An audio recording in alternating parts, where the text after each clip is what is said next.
Aşağıdakilerden biri komitə topologiyası deyil. Baxaq, bizdə ulduz topologiyası yazılıb, yarım, şin, tam və halqa. Bunların daxilində yarım adlı bir topologiyamız yoxdur. Digərlərinə isə daha yaxından baxsaq, yəni bir-bir baxsaq, mesh topologiyası budur.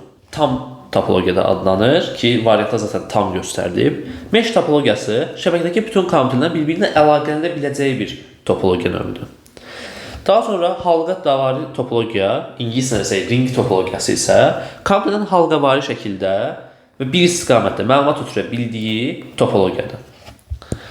Star topologiyası dedikdə isə mərkəzi bir qovşaq olur və onun vasitəsilə digər komitələr birləşir. Bunun da özünə məxsus növləri var. Aktiv ulduz və ya passiv ulduz kimi növləri var. Bunlarda da sadəcə mərkəzdəki olan qovşağın kompüter və yaxud da hansısa bir hub və ya digər cihaz olmasına görə fərqlənir.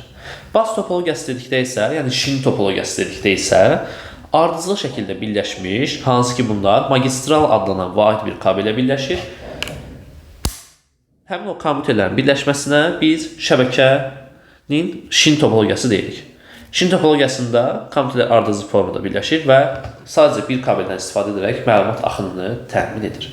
Deməli, bizdə burada cavabımız yarım adlı topologiyadır ki, yəni elə bir topologiya növü yoxdur.